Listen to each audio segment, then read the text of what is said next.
Semester ya. Itu sebesar 4.200.000. Jadi kalau untuk per semesternya itu 4.200.000 ditambah UKT 2.400.000, jadi sama aja kayak kalian tuh satu semester dapat 6.600.000. Pesan buat teman-teman yang mau mencoba mengajukan beasiswa ini. Dari Anissa mungkin ada pesan nggak untuk teman-teman sebelum kita tutup video podcast kali ini?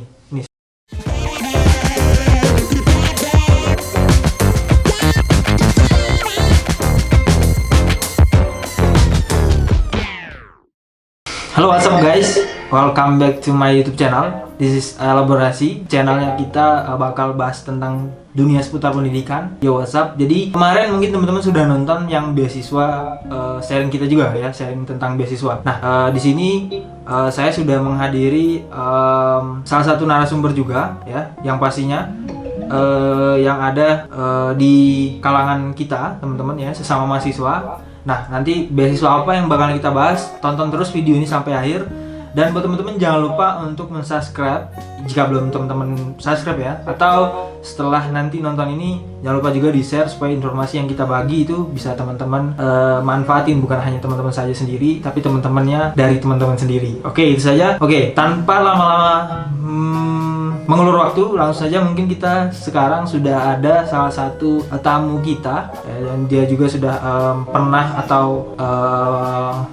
pernah mendapat sebuah beasiswa. Dan beasiswa apa itu kita langsung tanya saja teman-teman. Dan juga tamu narasumber kita ini ada juga salah satu teman-teman relawan kita yang nantinya akan ada sebuah kegiatan, tapi saya tidak akan cerita kegiatan apa itu biar teman-teman juga penasaran ya. Oke, nah mungkin kita langsung kenalan saja nih. Sekarang sudah ada Anissa. Mungkin kita bakalan tanya nih, Anissa asli mana, terus juga kuliahnya di mana dan jurusannya apa. Oke teman-teman, langsung saja ya. Oke, itu saja. Oke, nah sekarang sudah ada Anissa. Mungkin Anissa bisa memperkenalkan diri Anissa. Ya, yang seperti yang Kak tadi bilang, nama, terus juga asal dan kampusnya itu dari mana, serta jurusannya apa. Semuanya salam kenal. Nama saya Anissa Cindra Rizkia. Saya dari jurusan Teknik Pertanian Universitas Lampung. Sekarang saya di semester 7, mungkin mau masuk ke semester 8 ya. Jadi udah bisa dibilang semester akhir lah gitu. Dan udah kalau asalnya saya dari Lampung, memang asli dari Lampung juga, dan kuliahnya juga di Lampung. Mungkin itu aja perkenalan singkat dari saya. Oke, sip. Mungkin biar pemahaman teman-teman juga nggak salah. Jadi maksudnya Universitas Lampung itu Unila ya, benar nggak? Kalau singkatannya kita di orang-orang udah. Iya benar Kak, Unila. Orang-orang banyak mikirnya tuh Universitas Negeri Lampung, padahal nggak ada negerinya, tapi universitasnya universitas negeri gitu. Oke, nah ini disclaimer juga, pembenaran lah ini ya. Kalau saya tadi bahasa Inggris agak kelepet-kelepet. Jadi pembenaran. Mungkin orang berpikir Unila itu Universitas Negeri Lampung, tapi sebenarnya Universitas Lampung. Tapi dia tetap termasuk golongan dari Universitas Negeri. Sama kayak misalnya UM ya, kampus saya S2 itu. Kalau disingkat itu UM sebenarnya, tapi kalau dipanjang lebar itu sebenarnya Universitas Negeri Medan. Medan. Kok Medan jauh Medan? Universitas Negeri Malang ya. Tapi singkatannya UM. Oke, nah itu perkenalan singkat dengan narsum kita kali ini. Nah, kira-kira bahasan beasiswa apa nih yang bakalan kita bahas teman-teman? Kalau teman-teman sudah bisa nebak, bisa tulis kolom komentar ya teman-teman. Nah, tapi kita nggak seperti itu, nggak nunggu teman-teman jawab dulu terus kita baru kasih tahu, tapi langsung aja. Mungkin Anissa mau pada video ini, podcast kali ini mungkin bisa kasih tahu nih, sharing pengalaman yang pernah Anissa dapat, terutama di beasiswa. Anissa pernah mendapat beasiswa apa selama kuliah di S1-nya Anissa? Kalau saya selama kuliah ini beasiswanya beasiswa bidik misi, yang orang-orang tuh bilangnya beasiswa prestasi tapi untuk yang nggak mampu gitu. Nah, langsung terusin apa gimana? Terus gimana? Terus lanjut. Terus kalau, dan mungkin teman-teman pada bingung untuk gimana sih beasiswa bidik misi itu awalnya kok bisa dapat, terus kayak apa aja syarat-syaratnya, dan apa susah, apa ribet atau gimana gitu. Nah, kalau saya sering dengar orang-orang yang bilang kalau bidik misi itu ribet, bidik misi itu susah gitu. Kenapa? Karena harus upload banyak banget yang upload foto rumah, tampak depan, tampak samping, tampak belakang, dan ruang-ruang yang ada di rumah juga gitu. Tapi dan juga kayak PBB, terus STNK motor, terus sampai yang persyaratannya banyak lah gitu, serta kayak ada elektronik apa aja di rumahnya gitu tuh harus lengkap juga. Nah, tapi menurut saya kalau misalnya orang-orang bilang itu ribet, itu susah, menurut saya itu tuh kayak oh, kamu tuh bukan orangnya deh kalau untuk mau dapat beasiswa ini, karena dari awal aja kamu udah nggak semangat gitu, udah bilang kayak gitu, udah ngeklaim kayak gitu. Yang ngapain gitu, kamu tuh mau dikasih istilahnya gitu, mau dibiayain, tapi kamu udah mikirnya tuh kayak gitu. Jadi kayak udah mundur aja lebih baik gitu, kalau daripada nanti ngejalaninnya nggak enak gitu. Nah, karena saya juga pernah ikut kayak Bidik Misi Goes to School, itu memang program dari Forum Komunikasi Bidik Misi di kampus saya. Itu dia ngadain beasiswa Goes to School, dan kayak misalnya saya dari Bandar Lampung, itu balik lagi ke Goes to School-nya SMA yang ada di Bandar Lampung. Terus kalau yang dari Pringsewu, dari Lampung Timur, itu balik lagi ke kabupatennya masing-masing. Tapi nggak semuanya ada beasiswa Goes to School, karena itu bukan program nasional, itu program dari kampus saya sendiri itu. Nah, banyak yang pertanyaan yang muncul tuh itu ribet banget. Terus yang kedua, ada lagi tuh kayak pertanyaannya, tapi kan kalau misalnya bidik misi kalau nilainya turun itu bisa maksudnya bisa dicabut tuh. Tarik ya, dicabut ya. Memang ada, tapi jarang banget gitu. Jadi kayak pemerintah tuh nggak asal ngeklaim nyabut gitu. Jadi kayak misalnya kan ada IPK minimal, standar IPK minimal tuh 2,5, tadinya 2,5 tapi sekarang 2,6. Nah, dari situ itu tuh nggak harus maksudnya kayak 2,6 itu kalau misalnya semester 1 kamu dapat 2,6 itu dicabut, itu enggak, tapi dikasih lagi kesempatan di semester 2-nya. Kalau misalnya masih 2,6 juga itu baru deh dicabut gitu. Karena ada kayak kesempatan dulu kamu tuh mau berubah apa enggak gitu. Kamu tuh enggak langsung dicabut gitu aja gitu. Tapi memang ada kesempatan yang diberikan sama merekanya, sama pihak pengelolanya. Pasti nanti entah ada peringatan, surat peringatan gitulah kalau kamu tuh ada surat kayak gitu. Semester ini udah gitu. Okay. Dan memang ada beberapa kewajiban di bidik misi juga. Nah, Nis, mungkin kita sebelum masuk lebih dalam ya. Kakak juga pas S1 tuh pernah denger yang istilah beasiswa bidik misi ini. Nah, dia tuh ada dua golongan ya nggak? Yang dia beasiswa bidik misi memang karena orang yang dari segi ekonominya itu menengah ke bawah. Ada yang memang bidik misi memang dia berprestasi. Itu bener ya maksudnya atau beda? Enggak, beda.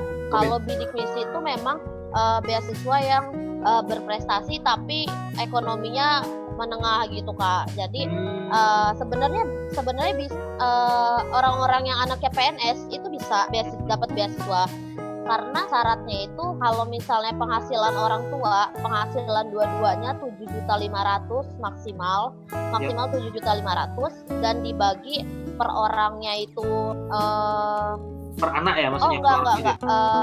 Enggak gitu. Pokoknya penghasilannya berapa terserah, tapi dibagi orang yang ada di rumah itu. Misalnya 5 juta, tapi di rumah itu ada 10 orang. Berarti kan cuma 500.000 tuh satu orangnya per bulan. Jadi itu masih bisa daftar. Tapi kalau misalnya gajinya 5 juta, kedua orang tuanya gajinya 5 juta, terus di rumahnya cuma 5 orang, jadi 1 juta, nggak bisa, karena maksimalnya 750.000 per orangnya. Itu bisa bidik misi. Nah, makanya mungkin ada yang gagal juga karena itu gitu. Dan gitu Kak. Oke, nah mungkin lebih lanjut lagi.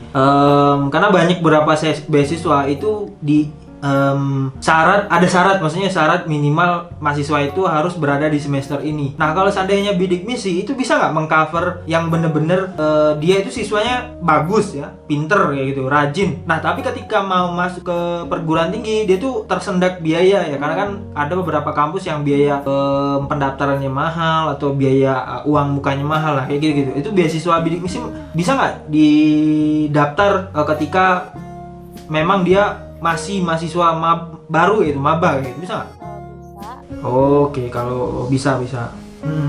Nah, itu teman-teman. Jadi kalau seandainya buat teman-teman yang bingung ya, saya rasa semua teman-teman pasti punya pengalaman atau punya permasalahan seperti itu. Saya rasa ya, karena di Indonesia sendiri banyak beberapa keluarga yang katakanlah dia segi ekonominya tuh kurang. Tapi karena banyak juga pelajar-pelajar di luar sana yang punya niat dan semangat belajar yang tinggi, tapi karena ekonomi tidak mumpuni ya, tidak ada kayak gitu istilahnya. Tapi kalau teman-teman tahu info yang seperti ini kan bisa dicoba kayak gitu. Dan buat teman-teman yang nonton misalnya ya, dan tahu informasi ini, mungkin bisa dikasih informasi ini ke orang-orang yang membutuhkan di sekitarnya teman-teman. Jadi sangat penting sekali teman-teman. Sekali lagi, kalau video yang kita share itu bermanfaat, jangan lupa untuk di-share ke teman-temannya seperti itu. Nah, balik lagi ke Anissa ya teman-teman.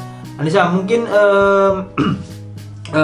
ini bisa didapat selama kuliah atau dibatasin tuh untuk per orangnya hanya dapat 1 tahun saja kayak gitu, atau 2 tahun saja kayak gitu. Gimana Nis? Tadi saya mau jelasin dikit ya. Tadi itu beasiswa bidik misi tadi itu bisa didapetin. Itu memang kayak dikhususin gitu loh sama pemerintahnya untuk kalian-kalian yang ekonominya menengah gitu. Nah, tapi itu tuh daftarnya dari awal, dari SMA gitu. Jadi sebelum daftar di SBM atau SNM itu kalian udah punya akun bidik misi lah gitu istilahnya gitu. Nah, nanti saya jelasin selanjutnya deh. Nanti saya mau jawab dulu yang pertanyaan barusan, yang itu beasiswa bidik misi itu bisa digunain selama 8 semester. Jadi dijatah cuma sampai 8 semester. Jadi kalau kalian kuliahnya lebih dari 8 semester, yaitu konsekuensinya harus bayar sendiri gitu. Untuk karena bidik misi cuma 8 semester, dan nggak cuma UKT aja yang digratisin, dibayarin bidik misi, tapi kalian juga dapat biaya hidup per semester yang cairnya per semester gitu. Oke. Wah, berarti ini adalah sebuah beasiswa yang bagi teman-teman yang ekonominya kurang memumpuni ya.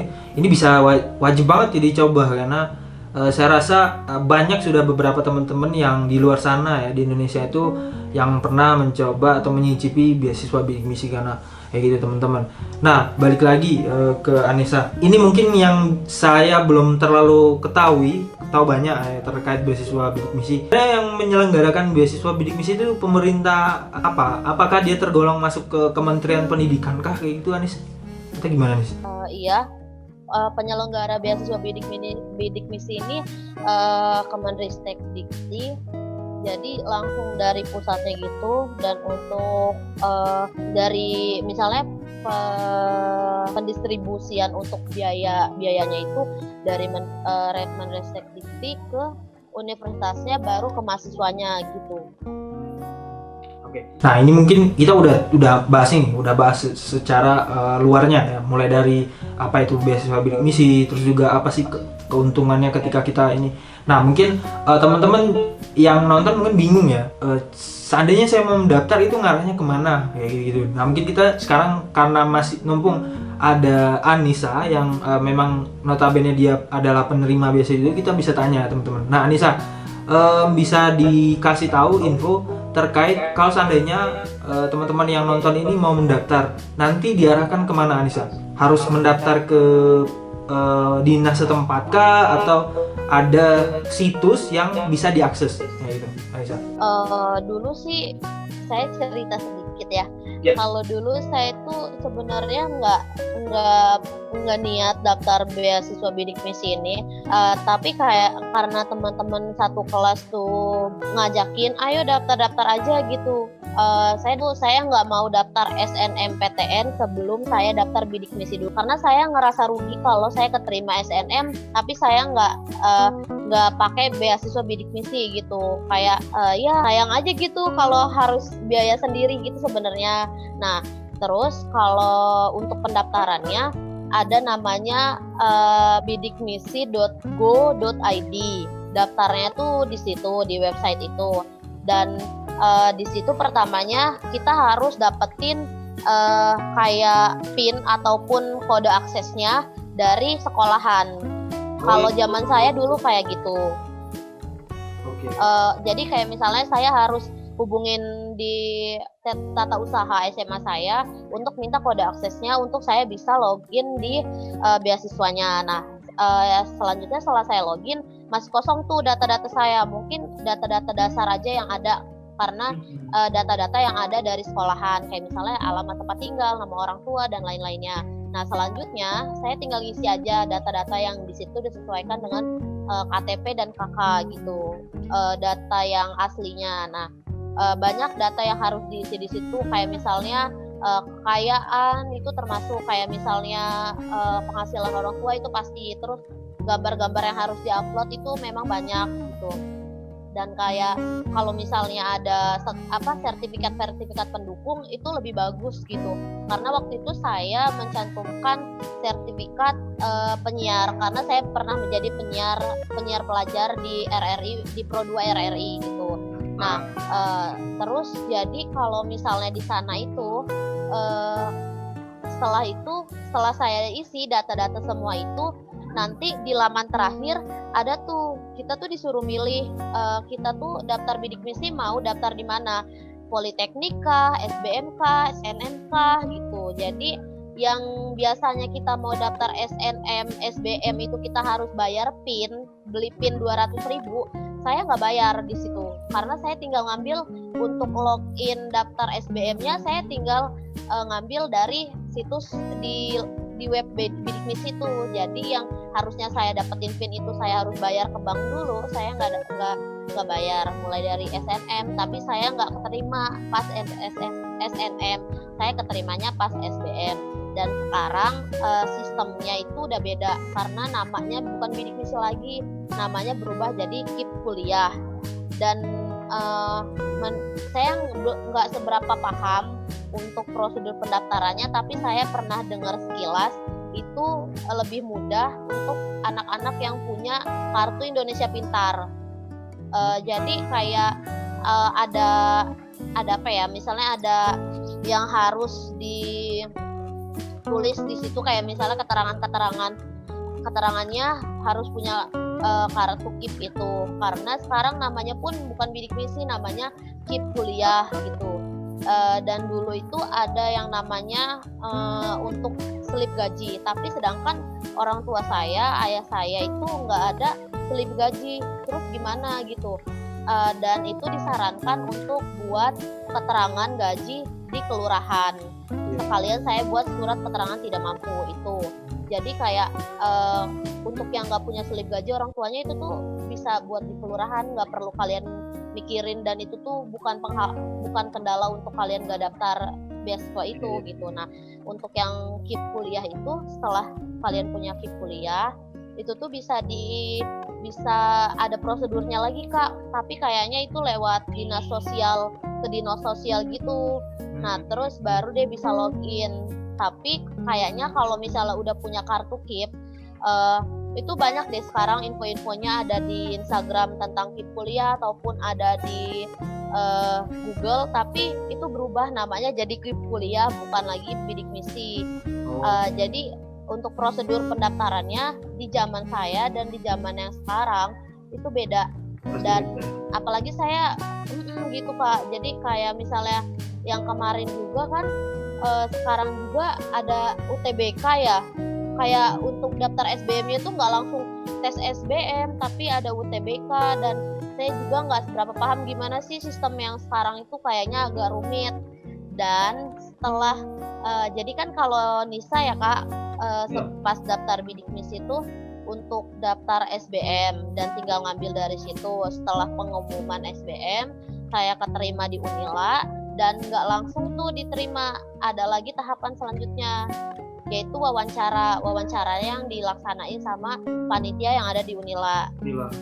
Jadi daftar ulangnya bidik misi sama yang reguler itu beda, kayak misalnya yang gitu. Jadi kalau yang reguler dari Senin sampai Rabu, bidik misi Kamis sama Jumat gitu, beda karena harus ada wawancara, dan setelah wawancara kita nunggu lagi pengumuman hasilnya keterima atau enggak. Dan kalau kita keterima ya kita bidik misi, tapi kalau misalnya kita nggak keterima itu kita diberikan kebijakan gitu dari kampus untuk mendapatkan UKT terendah. Kalau di kampus saya UKT terendahnya 1 juta gitu, tapi kalau misalnya keterima ya dapat UKT-nya 2.400.000, tapi itu udah termasuk UKT itu didapetin uangnya dari yang pemerintah itu. Oke. Jadi kesimpulan yang di-share sama Nisa itu sekarang tidak ada lagi bidik misi, tapi berubah menjadi kartu Indonesia Pintar Kuliah ya, KIP Kuliah ya, benar ya. Nah, jadi itu teman-teman mungkin bisa dicari di Google terkait hal itu ya. Saya rasa info ini sangat-sangat penting karena apa yang dikasih atau apa yang didapat ketika teman-teman meraih beasiswa ini cukup menguntungkan lah ya dibanding beasiswa lain, walaupun juga ada beberapa beasiswa yang lain. Nah ini mungkin ini yang ingin terakhir ya. Kalau seandainya ada Nisa, kalau seandainya dia penerima beasiswa bidik misi atau sekarang sudah berubah menjadi namanya KIP Kuliah, bisa nggak daftar beasiswa lain, beasiswa yang dari non BUMN ya, gitu. Bisa nggak? Kalau bidik misi itu kita nggak ada, kayaknya sih nggak ada ketentuan nggak boleh daftar, tapi yang mau kita daftarnya itu ada nggak ketentuannya, kayak misalnya jarum kan nggak bisa kalau misalnya udah kita ada beasiswa gitu kan, jadi jadi cuma kayak kita tuh terikat di jarum aja gitu. Kalau bidik misi itu sebenarnya nggak ada. Kalau misalnya ada beasiswa yang kayak untuk yang bisa ngaji ataupun yang beasiswa dari kampus itu bisa-bisa aja. Tapi yang mau kita daftarnya itu bisa nggak untuk nerima kita yang udah ada beasiswa itu untuk daftar beasiswa itu. Pesan buat teman-teman yang mau mencoba mengajukan beasiswa ini dari Anissa, mungkin ada pesan nggak untuk teman-teman sebelum kita tutup video podcast kali ini, Nis? Masih di mute, Nis. Pesannya kalau dari saya sih ekonomi ataupun keadaan kamu itu bukan halangan untuk kamu nggak kuliah, untuk kamu nggak berprestasi. Jadi jadiin itu kayak motivasi kamu untuk bisa sukses, untuk bisa sarjana, bahkan lebih. Dengan kamu begitu, kamu bisa mencapai cita-cita kamu gitu. Dan jangan pernah berpikir kalau kamu itu bukan orang yang beruntung, tapi dicari informasi sebanyak-banyaknya, dicari motivasi yang bisa kamu peluang-peluang yang bisa kamu jadiin itu untuk kemajuan diri kamu, dan juga jadiin diri kamu untuk orang yang punya pikiran yang positif, yang bisa maju dan bisa berprestasi di bidangnya ataupun di dunia kamu sendiri gitu. Oke, mantap. Itu pesan dari Kak Anissa ya teman-teman ya. Nah, saya rasa apa yang di-share Anissa itu adalah hal-hal yang positif.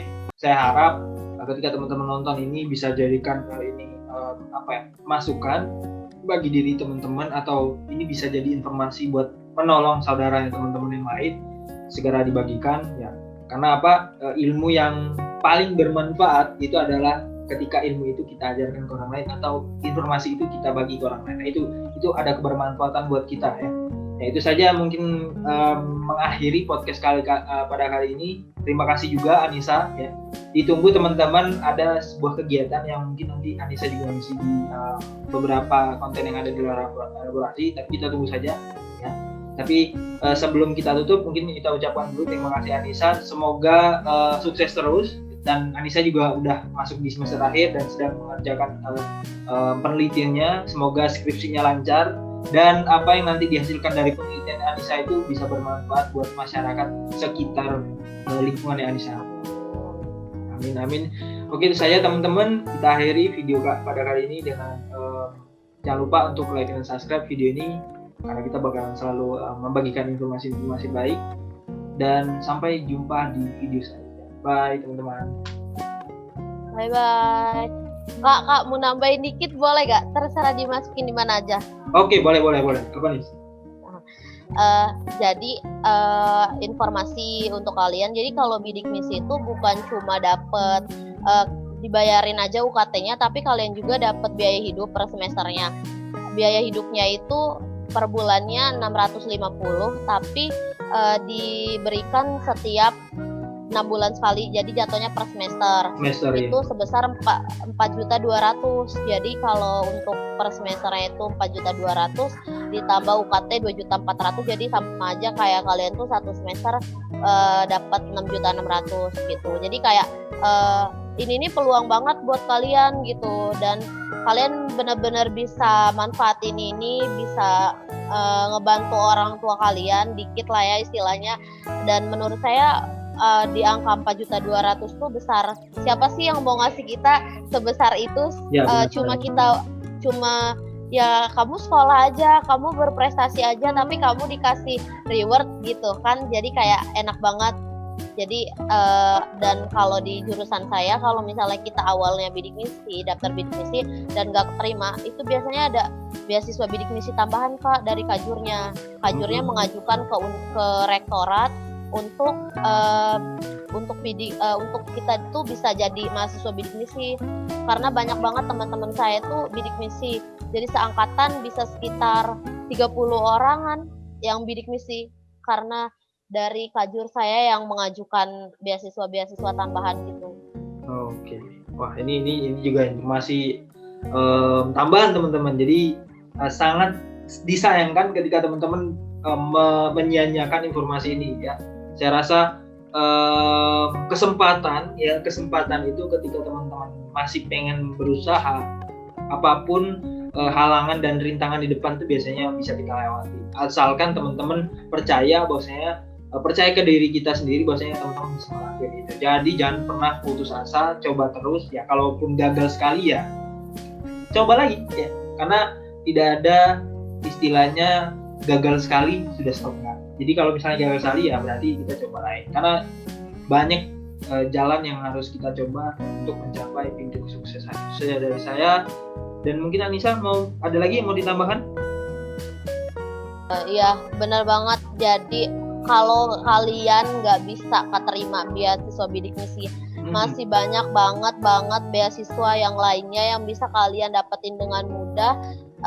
Ya semua itu tergantung kemauan kalian. Kalian mau nggak nyobanya, daftar aja semuanya, karena kita nggak tahu kan entah di beasiswa yang mana yang kalian bisa keterimanya.